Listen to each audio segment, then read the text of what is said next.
Welcome to the Thought Diaries, a podcast dedicated to mental health, neuroscience and trauma. I'm your host, Roxanne, owner of Helix Trauma Training and founder of Trauma Healing UK.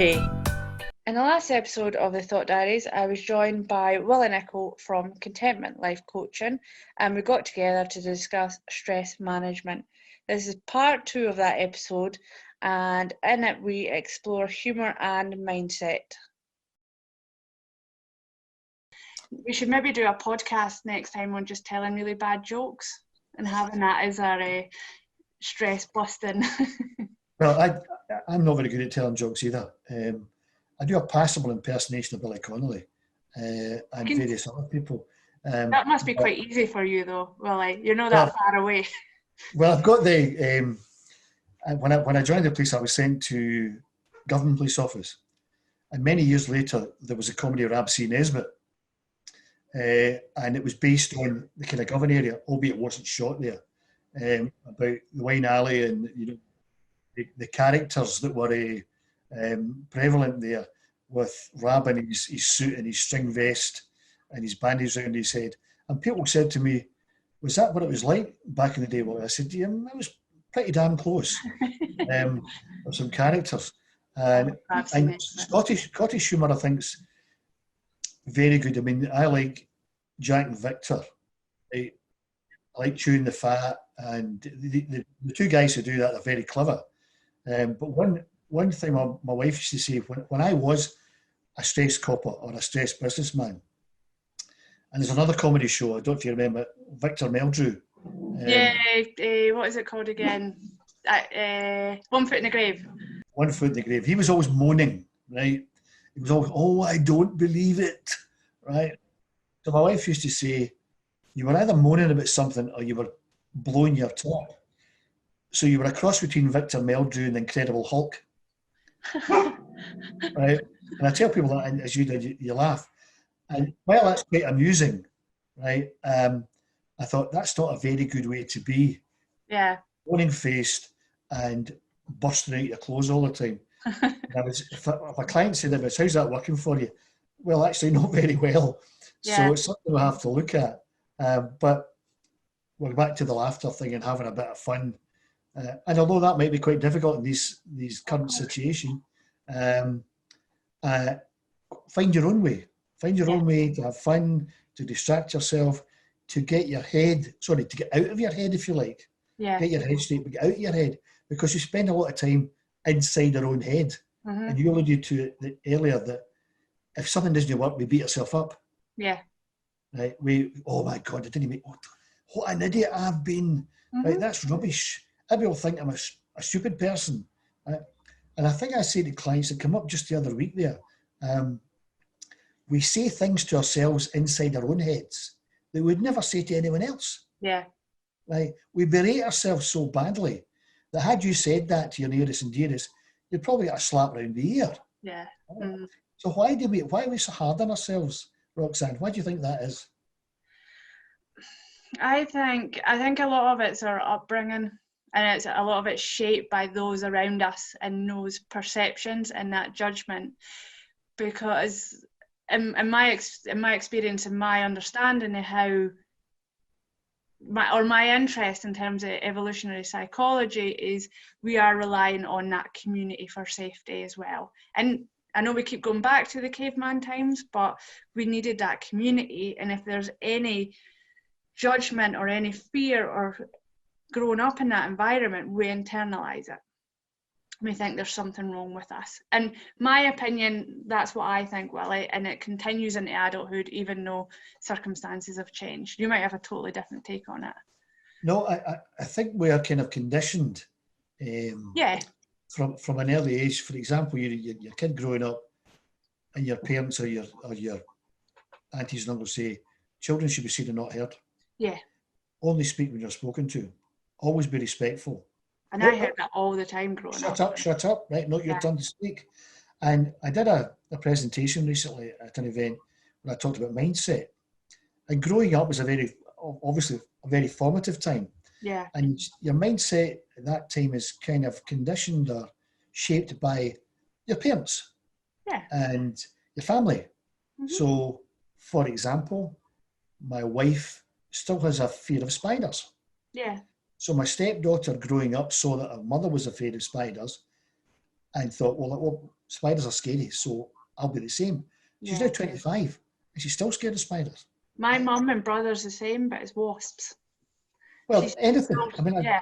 it could be anything, but your mindset gets shaped by what's happening around about you. And you respect your mum and dad. You think, well, they must know what they're doing, right? Yeah. So that's what do you think? But that's back to you rely on them for safety, so they must be doing what everything they say must be true. Exactly. So they get a bit older, right? And you maybe, I'm not saying you learn to think for yourself, but your mindset gets shaped by your interaction with other people and experiences you have. And then you get to a point where you have formed your mindset, right? Based on all that stuff previously. And you think, right, that's my mindset. And well, because we're only human, we've got an ego, we think my mindset's right and anyone else with a different mindset must be wrong. Yeah. So we call that a closed mindset. So the back to the point about berating ourselves, right? If it doesn't fit in with that mindset, if it doesn't fit in with that map of the world, if you like, you then berate yourself for not being good enough or strong enough or whatever, right?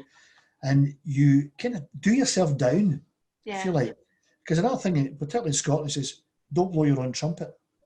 You're a bit of a blowhard, you are, right?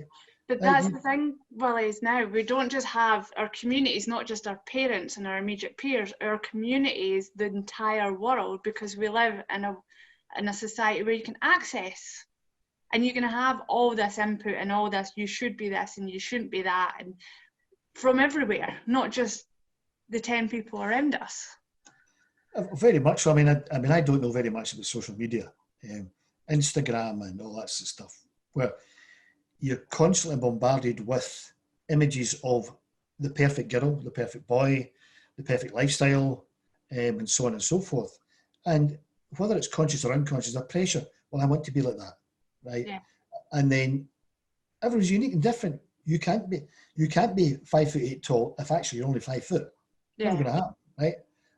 Whatever. And they go, wish I was taller, or I wish I was more handsome, or I wish I was beautiful, or I wish I was this, or I wish I was that, thinner, whatever, right? And you're bombarded with that. And there is, we've heard stories about young girls who have developed bulimia and anorexia, or whatever it happens to be, trying to fit in with this idealized world. That's all it is. It's an idealized world. It's not real. And that, in my understanding and how I work, that is also a fight or flight response. Because if you do not fit into society, then you will be perceived as an outcast. So biologically and evolutionary, we are programmed to try and fit in with whatever's around us. And the problem is when whatever's around us is unhealthy. Absolutely. I mean, I'm not saying we're taught to conform, but we like to conform. We like to be part of the gang. Yeah. We want to be with the in crowd, if you like. Exactly. We want to be seen as part of the popular crowd or whatever it is. And I think, well, actually, I don't want to do that. I want to be different. And then maybe not so much now because difference is accepted or different is even celebrated, right? Yeah. But back when I was a kid, you wanted to be kind of like everybody else, right? Yeah. Because you didn't want to be different, because people would slag you off and be, he's a bit strange, him. Right? So the conformity thing was something you bought into, and maybe not till later on you decide to rebel or you decide to be different. My only rebellion when I was at school a long time ago was to grow my hair long, right? Which the headmaster hated. Right? My dad wasn't too happy either. I'm been a good church-going man, but I wanted long hair because everybody had long hair, because that was the fashion, and you didn't want to be different. Yeah. Right? And I kind of rebelled that way. No, I'm having long, and I had long curly hair. I looked like King Charles Spaniel, but anyway, that's another story. You had two messages come in. So you had, it's normal to have your long hair, and then you had your family and your teacher going, no, we're more conventional. this isn't how how you should have your hair. And it's about growing up and realising that you have a choice free from everybody else. A brilliant point. We always have a choice, right? Yeah. And very simplistically, it's the choice to do it or not to do it, right? Yeah. So we can choose to become stressed and let that overcome us, or we can choose not to do it, right? I refer my clients to the old Serenity prayer, which you're probably aware of, right? Yeah. Very, very old prayer, long thing. But the 3 lines from it are, give me the grace not to try to change what I can't change. Yeah, it's Give lovely. me the strength to change what I can change, and give me the wisdom to know the difference. Yeah. So there are things we can't change. And I sometimes tag the word control. Yeah. We can't change the control. We can't change the pandemic, right? Yeah. We can only change how we react to that situation. Yeah. The bits we can control or change, which are within our power, if you like, yes, always do that, but be self-aware enough to know, can't change, not going to work. Yeah. Yes, I can change that and I will do it to the best of my ability. Yeah. And a lot of stress now comes from trying to change something which can't be changed, or it's not within your power to change it. Yeah. And clients say to me, but I've got no control over that. Exactly. So you've acknowledged you've got no control over it. Yeah. So why are you getting bent out of shape trying to control something you can't control? Yeah. The only thing, you have a choice. You have a choice how you deal with that. And the choice is, you've got no control over it, but you have control over how you react to it. Yes. So you can look at the pandemic and go, oh my God, it's doom and gloom, we're all doomed, Captain. Back to Dad's Army, another old TV programme which always makes me laugh. One of the characters there, Private Fraser, was he was only a Scottish guy. And his phrase was, oh, we're all doomed. We're doomed, Captain, we're doomed. I've never been a big fan of Dad's Army, but I can see the appeal for a lot of people. It's a generational thing, I think. So Must be. If you choose to accept the doomed thing, and we talked about the newspaper media coverage earlier on, right? That will win here. Well, wait a minute here. I'm not going to react to that. I have control over whether I accept that or not. Yes. Right? And it took me a long time to realise this. Yeah. I probably always knew it, but it took me a long time to articulate it. You see, people, you have absolute control over what you choose to do. Yeah. You can choose to go down the doom and gloom route, or you can choose to go down the Dad's Army funny route and have a laugh. Yeah. Right? And it's not as maybe clear cut or as simple as that. It's not as black and white as that. But if you start looking from a kind of more glass half full kind of thing, rather than the, oh, I'm a glass half empty guy, and oh dear, something bad's going to happen. If I may, I'll tell you a funny wee story very quickly. I was at a speaking event and a young man approached me and said, do you do public speaking coaching? I said, I do. What's the problem? I said. He said, my brother's getting married and I'm doing the best man speech. And I said, okay then, so what's up? And he came out with a lot of what if questions or what if statements followed by a negative. What if my speech is rubbish? What if nobody laughs? Yeah. What if I crash and burn? And so on and so forth. And my reply to him was, what if none of that is true? Yeah. What if you've just made that up in your head? Because you've just decided it's going to be rubbish. Yeah. And I said, think about it this way. What if it's a great speech? What if people fall off their seats laughing? Yeah. What if it's the best man speech ever in the history of best man speeches? Yeah. What about that? And he looked at me and you could see the light going on. And by changing a what if followed by a negative statement to what if followed by a positive statement, totally changed his attitude, totally changed his mindset. And I take a slightly different spin on that. So what if this, what if that? I'm almost, so what if? So what? If things aren't going right, so it's not the end, it's okay, you might have these uncomfortable feelings, but you take ownership, you take responsibility for that, and you try again. Exactly. There's a quote from Anthony Robbins, who's a very famous American coach. There's no such thing as failure. There's only feedback. Yeah. And that takes a wee bit getting your head around, but there's no such thing as failure. There's only learning, if you like, right? Mm-hmm. Whenever we do something, we create an outcome. There's always a result, whatever we do. Right? It might not be the outcome we wanted, Yeah. but we still create an outcome. And if it wasn't the outcome we wanted, let's learn from that Yeah. and think of a way of getting the outcome we did want. Yeah. So failure, and you can get a bit psychological, but failure is just a construct, right? It didn't work, so let's try again. Yeah. I think it was the American scientist Thomas Edison who invented the light bulb. Yeah. Right? And he tried 1,000 times Yeah. to get the light bulb to work. Now, this is a bit of an apocryphal story, but and then in the 1,001st time he got the light bulb to work. Mm-hmm. And somebody said, well, you failed 1,000 times before it worked. And he says, no, that was just 1,000 steps to get the outcome I wanted, yeah. a working light bulb. Yeah. Which I think is brilliant. Yeah, it's great. And thinking about, I mean, I've been personally in that situation where I'm going, oh, what about if it's rubbish? What about if people are going to laugh at me? And I'm sure most people at some point in their life have been in a situation like that. And it was an awakening to think, so what? Like, so what if I go and it doesn't work out that well? That's not a reflection on me. Those are uncomfortable feelings. But if it doesn't go down too well, that's okay. I don't have to try and avoid these feelings. I'll go and I'll try again. Well, absolutely. I can't remember the exact quote. It's not how often we fall down. Yeah. It's how often we get back up again. Yeah. And try again. The old saying, try again. What you want to call it, persistence, resilience, adaptability, or whatever. The never say die mindset that I'll get there. Okay, that's got to be tempered with that common sense. Right? It's was it Einstein that said the definition of madness is trying something over and over again the same way and expecting a different result. I love that quote. Yeah. Right. I equate it to banging your head off a wall. When you're trying to get something done, it's like banging your head off a wall. It's great when you stop. Yeah. Right?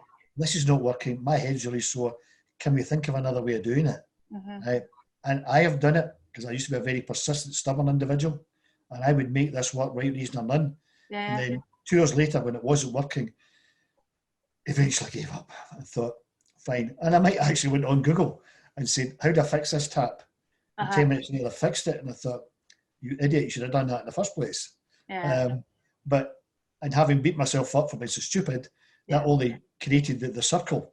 Yeah. So now if I make it an idiot of myself, I don't beat myself up anymore. I just think that was learning. It wasn't failed, it was learning.